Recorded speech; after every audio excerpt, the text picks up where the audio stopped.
A short hop across the Ottawa River in the neighbouring city of Gatineau, a special one-off show has been organised for the Red Arrows, so the crowds can watch their first full public display. 2 days earlier, the Reds had to complete a validation flight to get permission to perform in the US. They passed, but they weren't happy with their performance. We're not one around there, it's just an issue of timing on the rejoin. Now, they need to up their game. Halifax was a bit of a disappointment for us as a team. Going to Gatineau gave us a great opportunity to move on from that. This was our chance to show what we can do and, put the wrongs right from the validation and put on a really good show that we knew we were capable of. Getting the tour off to a good start needs careful planning. It's Gatineau, first public show of the tour, so it is an important one. We should all be back on Airbus. Before every takeoff, the pilots prepare in meticulous detail. Any more questions? There are angles of bank at that ball, widths. Give yourself that little extra space so that you can make sure that your wings are level. We will never turn up to a display ever underprepared. You do feel the pressure hugely, and the heart does race. Each flight is different, and every aspect has to be scrutinised and assessed. From the weather... Winds all over the place, but it's clearly beautiful out there. ...to the location itself. There's a few little quirks about operating here that will bring out the hazards, mainly crowd rear and airspace issues just down to the south there. So do not be below 1,000 feet if you find yourselves any more than 2 miles crowd rear.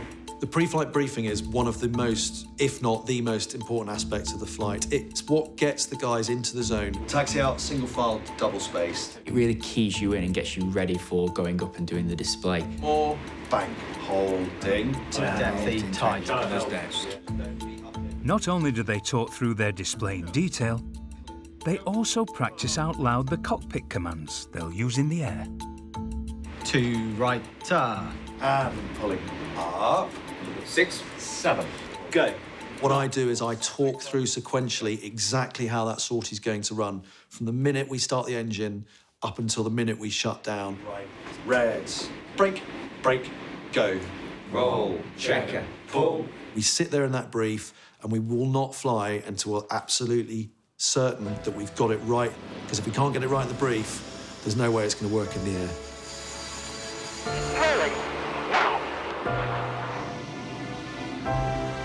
As the pilots take to the sky, squadron leader Adam Collins will be providing the commentary. He's in his second year as Red 10 and safety supervisor, guiding the crowd through the team's moves. You certainly feel the pressure commentating in front of thousands of people, but actually the small crowds can be even more nerve-wracking than the big ones. Height's about right, could go up a little if required. And actually, because my main role is looking at the flying, supervising, ensuring the safety of the team, really the commentary is almost going alongside that. Come on, go. The Red Arrows! The Apollo roll. Right now. Concord. Up and down! Up and down! Red 6 and 7 pulling over the top. The white smoke. His smoke comes on, ready to steer a half. Back, go. The vertical brake.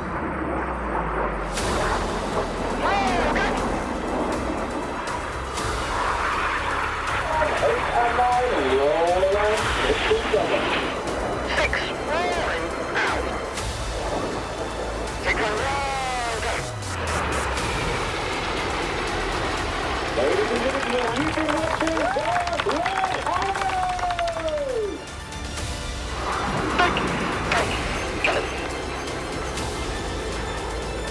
Excellent hospitality and excellent weather for our first public display in Gatineau.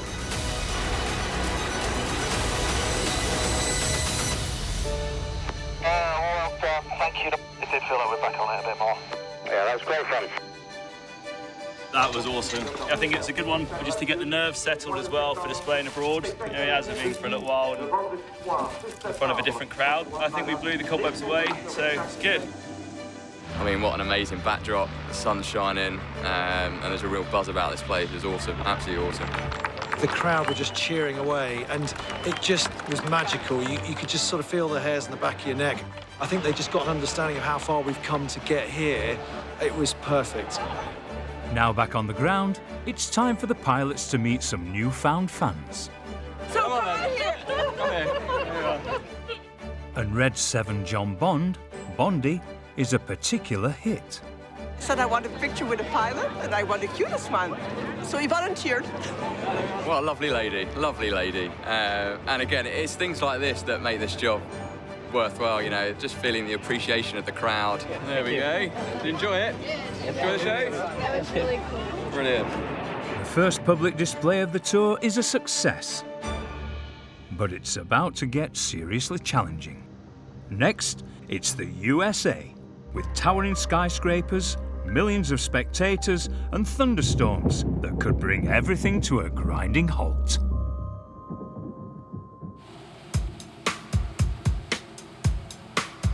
After performing in Canada, the Red Arrows are heading south to Chicago, their first stop in the US.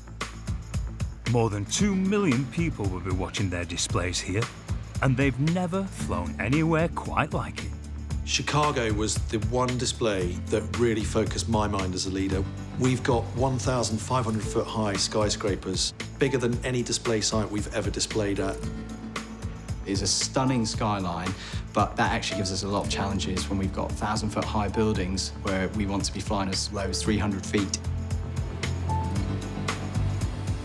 The jets touch down at Gary International Airport, and despite the challenges ahead, the pilots are excited to have finally reached US soil. I think Chicago is going to be a massive contrast to where we've been so far.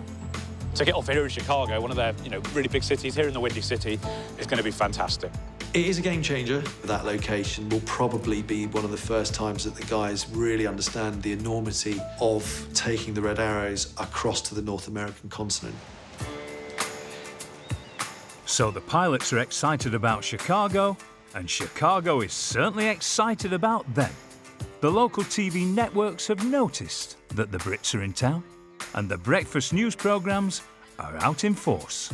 Let me introduce you to the Red Arrows. Their first time in Chicago. And I'm surrounded by Brits, and I'm loving it. People tell us the crowd's big here, and that's probably going to be one of the biggest crowds we've ever displayed to, in the history of the team. How close together are the jets? The closest we'll get is between 7 and 11 feet. That's still pretty close. It's pretty close, yeah. Their enthusiasm has just got our enthusiasm up as well, and everyone's so excited for us to be here. Finally, Ken in the studio loves a good ginger, so if you could wink in the camera and say hi to Ken, that'd be amazing. Just do it. Ken, I'm yours. Love it back to you guys. I think it just gives us an idea of the broad range of people that we're going to be displaying for who probably have no idea who the Red Arrows are, and we get an opportunity to entertain them.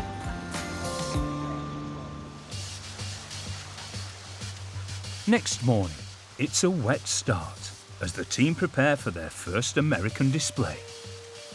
Some people left at 5 a.m. this morning to get here, make sure all the jet aircraft are ready for the display. And pretty much as soon as we got here, the heavens opened, huge downpour, so that creates a bit of drama when trying to get everything out to keep it dry. But there's some good news, and a special delivery. On the transatlantic crossing, one of the Hawk jets had to be left behind in Iceland because of a technical fault. It's now been fixed, and Red 12 David Simmons has flown it to Chicago to rejoin the team after an epic solo adventure. The engineers did an amazing job to fix that jet, so it's up to me and the rest of our crew to get it here. Started off in Iceland, then we went to Greenland, across to North Canada, up in the Arctic Circle. Then we encountered some bad weather, had to go back to Greenland, and then from there we're hopping our way all the way across to northern Canada and down to the States on our own. It's great to have her back. She's going to have a little bit of TLC, but should hopefully be ready for this afternoon's display if we need her as a spare. The Chicago show is one of the largest in the world, lasting for 2 days. It's also a hugely complicated place for the Reds to fly their full display. Gravity arrival, atmosphere battle, coming left, normal colours, into short diamond, will then roll out down the line in short diamond. With so many tall buildings nearby and such crowded airspace, the Reds need to prepare meticulously. So my plan is we'll route out of Gary, up here, get all of our stuff sorted out, I'll route in via lead, and then we're actually just going to bend in left and come down the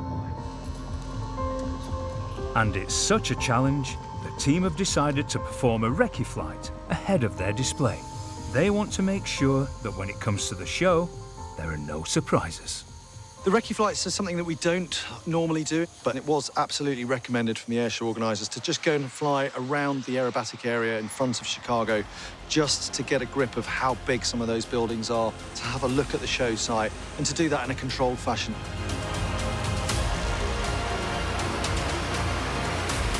It just showed us from the air how this looked compared to the imagery on the computer, how it looked on a paper map. The big learning point was clear. If the weather was going to be poor behind the crowd line, then that was going to cause us some serious issues. So it was very, very important that that recce took place. With the recce flight complete, the team at the airport must now prepare for the display. Flight Lieutenant Lissy Mason leads the group of elite engineers called the Circus, each assigned to a pilot and their jet for the season. It's their job to carry out critical pre-flight safety checks, and before every flight, they perform a carefully choreographed routine called the see-off. Anytime you do a see-off for any aircraft, you'll have a person out the front that will do all the hand signals to the pilot to make sure that it's clear for them to start up their engines, that their control surfaces are working, and that's done by various different hand gestures because obviously it's very noisy and you can't hear in the cockpit. So we've got a set of different hand signals that we notify the pilot that all his control surfaces are working. So it's all trying to keep it as in time as we possibly can.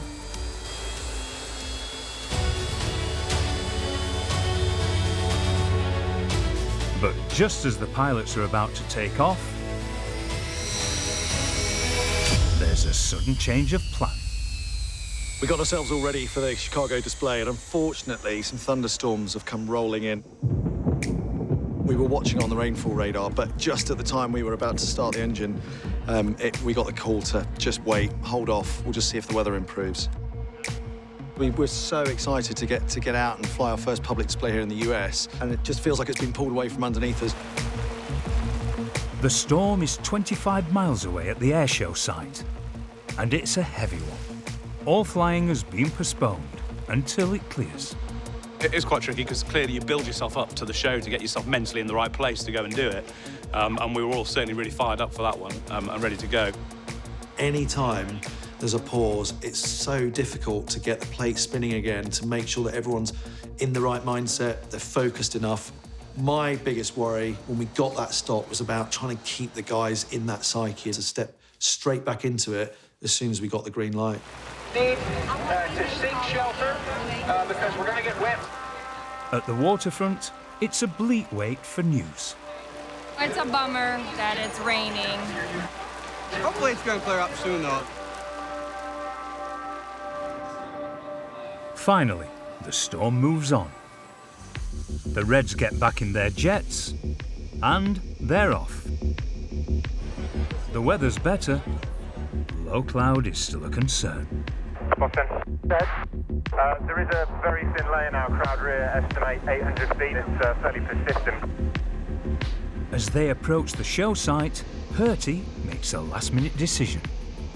When we got to the shorefront in Chicago, it was pretty obvious that it wasn't safe to go back where those skyscrapers are. So I had to make that decision that we would arrive from one side of the display line along the lakeside shore. Unfortunately, we couldn't do what we normally would do with that crowd rear arrival. Hopefully still a nice start that people appreciated.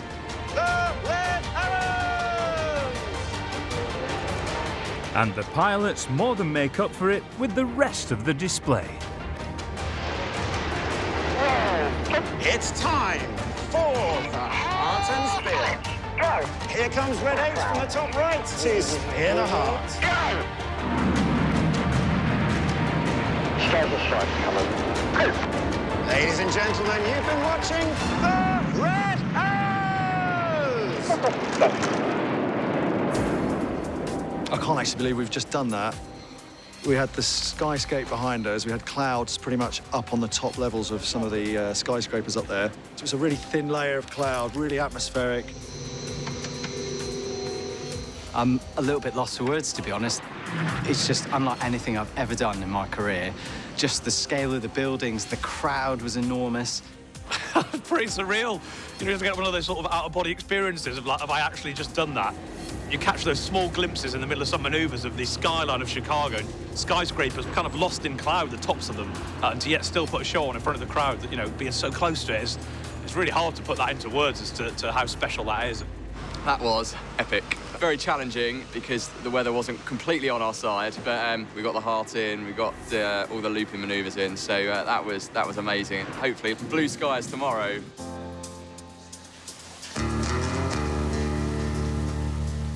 Day 2 of the Chicago Air Show, and the weather has taken another turn for the worse. An even bigger thunderstorm has hit the city, putting the Red 2nd display in doubt. Great.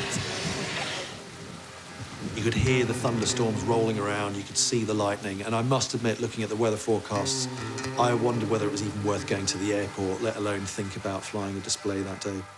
The engineers are already at the airport, but have been told it's not safe for them to keep preparing the jets. 20 to 10. And we're only kind of halfway through our servicing, so at the moment no one's going anywhere. Physically as well, no one's actually going anywhere because the fire department won't let us. For safety reasons, because, you know, they're very concerned about lightning strikes and things like that. So I reckon the display is probably not going to happen today. It does look pretty severe out there. The air show isn't the only issue. The team are supposed to leave Chicago later today to carry on with their tour. But if the bad weather continues, it might cause serious delays. And the transit this afternoon is going to be another issue because the weather's going to clear up and then it's going to come in again. So it might be a case of just trying to use that window to maybe then disappear. But that means then changing route plans and flight plans. But we just have to literally play it by ear and get everyone around on a table and sort of thrash through a best plan, really. They might need to make weather calls en route. So Bertie wants that experience in his backseat and he's going to fly with him.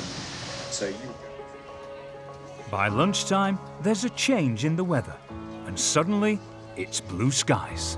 Once they're airborne, just get yourself ready for when they land. Duel the aircraft, pack everything. Honestly, the weather changed just like that. You just got to be flexible because things can change just in a moment, and we've proved that today. It's time to get back in the sky and put on another show. And this time, they do make their planned arrival over Chicago and appear from behind the crowd.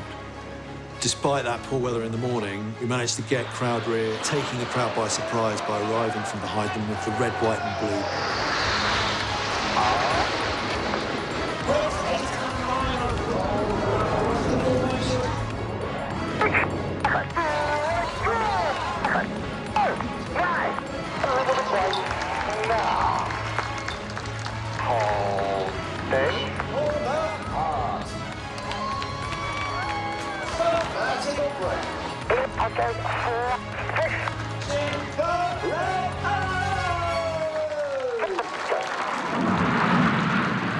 The weather this morning was awful.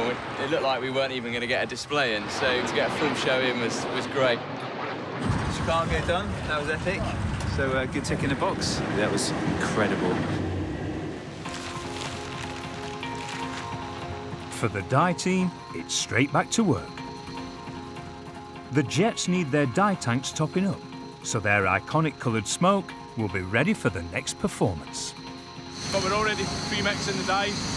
That's what these hoses are. Because it was quite strong, so we're just trying to get it running through. So it'll be a good mix. Phil Wands, known as Magic, is team leader. Every time they'll do a display, we'll fill the pods. They'll use it, they'll do a display, we fill it, and so the cycle goes on. We're proud to wear the Union Jacks on our uniform and to literally pick up the flag and drag it behind us, you know, trailing red, white and blue smoke. Their displays across North America will be watched by millions of people on the ground, and the pictures will be seen by millions more around the world. Getting the smoke right is crucial. It has gone wrong in the past. Pre-social media ages, we got away with it. Unfortunately, with the scrutineers that are out there, you can't get away with it these days anymore. So even more pressure to get it right every time.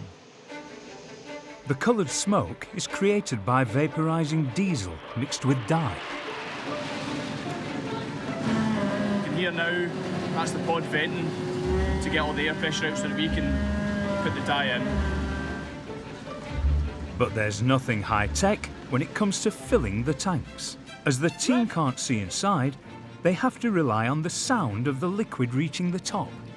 Sounds like sort of water being poured into a tank. They're filling both at the same time, so I'll shut off the red tank when it goes and the blue tank when it goes. Cam on the rig, he'll do the same. Red's gone! The job does sound simple enough, but as soon as you factor in tight time scales, it then all starts becoming a little bit more stressful. Red's on! Up the red! Up the red! Dye team duties complete, it's time to leave. We're all packed, ready to go. It's going to be quite a busy, hectic schedule for the next coming days. Really looking forward to just transiting over, enjoying the views, help Damo out where I can and remembering a few bits and pieces. Well, he's a bit useless as an engineer. Sorry, that was unfair. He's very good as an engineer. Exceptional. That's why I can give him banter. They take to the skies and are on the move again. Their packed schedule continues with quick stops and performances in Boston and a day later in Atlantic City. Before arriving for one of their most high-profile and challenging stops of the tour, New York. And the eyes of the world are watching. This is a huge deal. We had to get it right.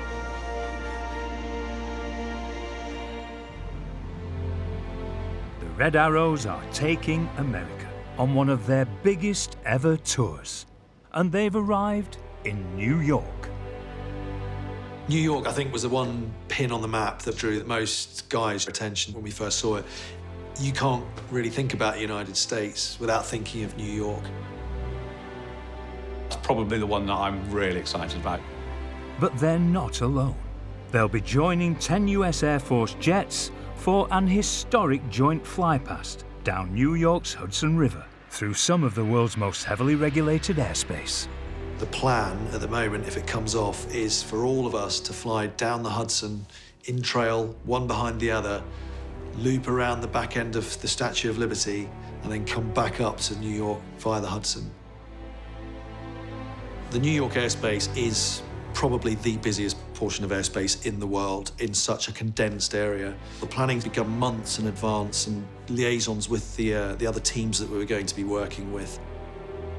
There are a lot of players involved, air traffic in particular, so for us to get that amount of aeroplanes through that airspace at that particular time, coordinating with all the civilian traffic going in and out of the international airports, was really important to get right. The morning of the flypast has arrived, and the start of one of the biggest days of the whole tour. So Heather in the R44 is going to be in the green circle, and she's going to remain in the exclusion zone at 1,300 feet or under. In 2 hours' time, these pilots will be taking part in one of the most high-profile flights of their careers. This is a huge deal. We're flying down the Hudson over New York City, where there's going to be millions of people who could see us.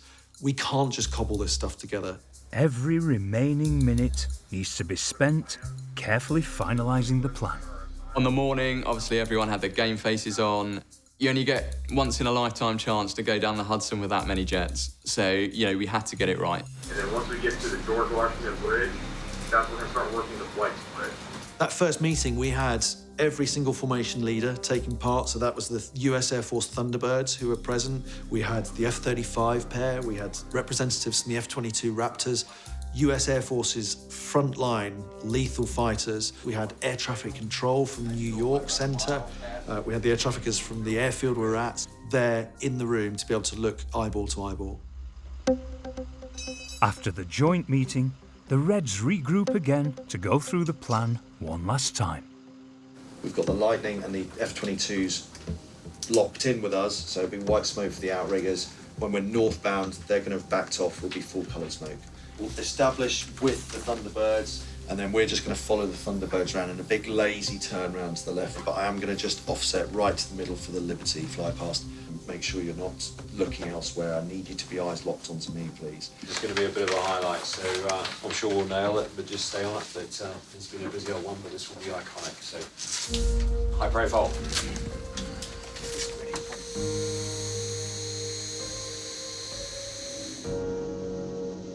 As we got airborne, just as the Reds, gives you a minute to just compose yourself, just think about what you're going to go and do. You don't want to be the pilot who leads your team to the wrong piece of sky that means the join-up doesn't happen on time or at the wrong level and that you're messing air traffic control around. As they near Manhattan, the Reds start to line up with the other aircraft. At the rear, 2 F-35 Lightnings and a pair of F-22 Raptors. Up front, and leading the formation, is the US Air Force Thunderbirds in 6 F-16 aircraft. Flying down the Hudson with the US national team of the Thunderbirds, with some leading-edge fifth-generation fighters in my mirrors, was just amazing. I need it right now. The Red Arrows follow the Thunderbirds down the Hudson. Very iconic image for me is seeing Central Park out of the side of my cockpit. Oh my God, I'm over New York, I can see the Empire State Building. I caught downtown Manhattan at one point. I wanted to pinch myself, but that would have been bad because I'd taken my hands off the stick and the throttle. But it was one of those moments that you really have to think, wow, this is what I'm doing. They fly past the Statue of Liberty. Rolling out. Then they turn back towards New York, and the moment everyone's been waiting for. Fly past colours. On comes the red, white and blue smoke over the Manhattan skyline. Power.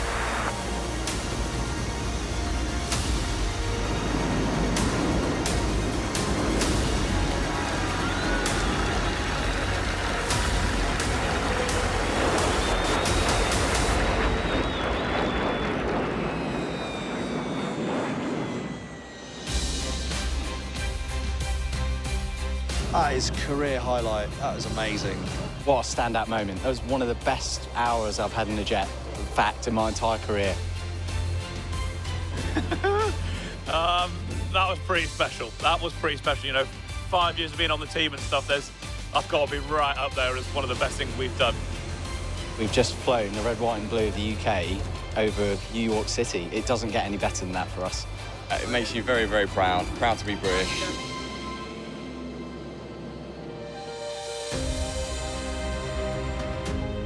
The team head back into Manhattan and join the crowds in Times Square. This is crazy. It's so busy. It's amazing. Look at it. Look at all the screens. Look at everything. Yeah, wow. It's one of the most famous locations in New York, and moments after the pilots arrive, a giant video of the Red Arrows appears.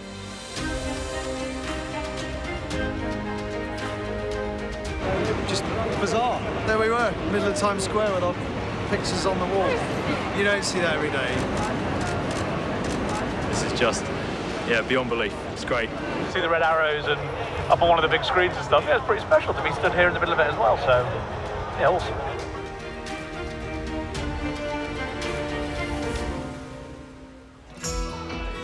Then it's a whirlwind of meetings and public engagement.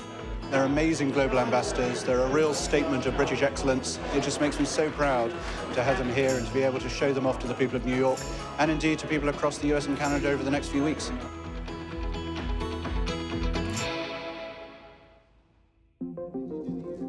The focus now shifts back to flying and an important weekend ahead at the New York Air Show. The Reds will be sharing top billing with the Blue Angels, the US Navy's aerobatic team. They are very patriotic. The US audience are very knowledgeable as well, and they knew that we were newbies on the scene. We were very humble to be able to share the stage with an American homegrown team, you know, knowing that we're in their backyard displaying. The Blue Angels mean business. They have bigger, louder planes and fly close, precision routines. The US Navy Blue Angels display is full of noise. It's kind of panache in a different sense. We have a certain bit of finesse we do in some of our flying. We fly approximately 18 inches apart. We fly a little bit closer and a little bit faster. The Red Arrows fly training aircraft. There's not as much noise, and it's a different display.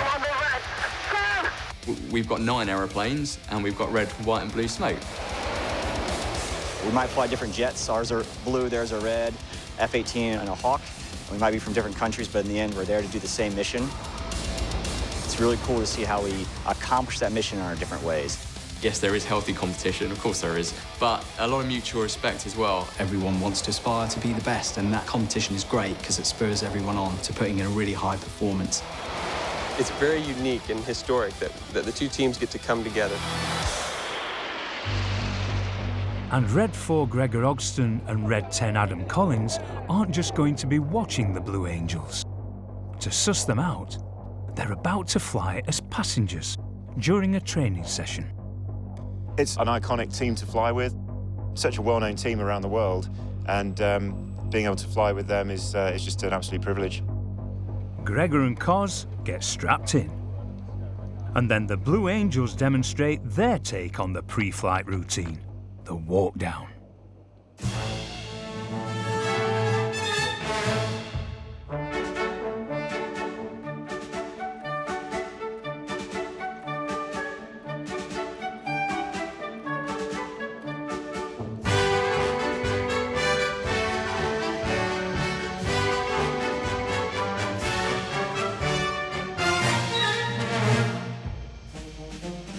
Walk down complete, and they're off.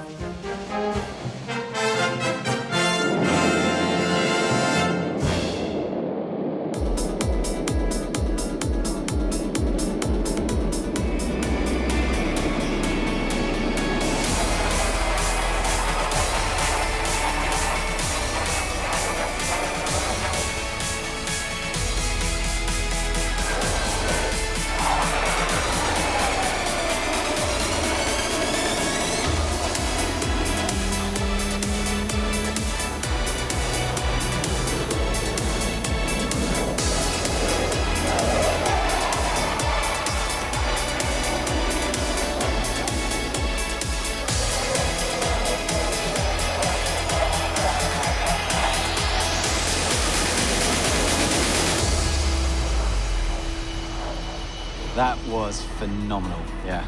It's hard to describe it, it's just so good. Very different flying from what we do, really low, really fast, brilliant. There were literally no room between those jets. Almost to the point I felt like I could stretch out and touch the jet next to me, just going, is this actually happening, as we were, raging around in an F-18. It was incredible. They now know that these are some of the best precision pilots in the world. The big question is, can they put on a show to match them?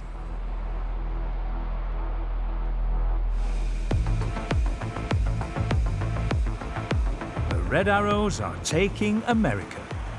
After an iconic fly past over Manhattan, seen by millions around the world, they're now just hours away from wowing the crowds at the New York Air Show. It's so busy at this air show, there's so many people here coming to watch us that actually to get through the crowd would just take so long. So the only way to get into the air show is with these guys here. So the state troopers are going to escort us in with their lights going, which is great. It's a lot of fun, actually. It's very rock star, yeah. It's pretty special.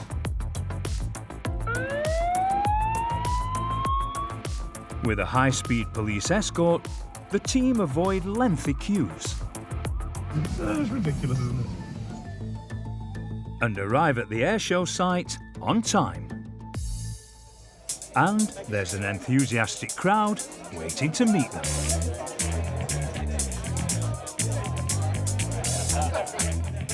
Welcome to America. Hey, how you doing? All right? I'm excited. So are we. It's actually really amazed me how many people all over the States have come over to this place to come and watch the show. I guess many people haven't seen us before, so for them this is a bit of a unique opportunity. Maybe they haven't got across the UK to see us in the display season there. We just got autographs from 3 of the pilots. Yeah. And the number one, we actually spoke to him and we saw him over the Hudson when they flew over a couple of days ago. It was really nice. I actually served with some of these guys, their brothers, while I was in Iraq. So meeting them abroad and then here, it's just a really neat experience. I'm just so proud of the Red Arrows and everything that they do and how they make us, all us British, so very proud, and they're spreading the love over here in America now. It's amazing. It's time to deliver the show of their lives.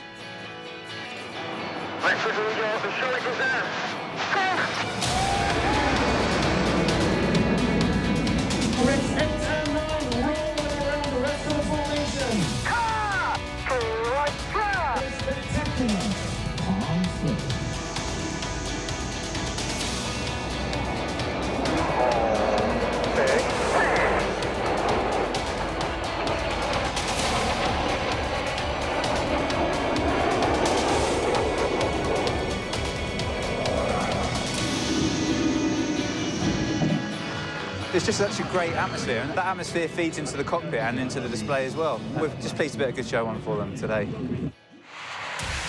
And now the Reds have shown what they're made of, it's time for the Blue Angels to perform to their home crowd.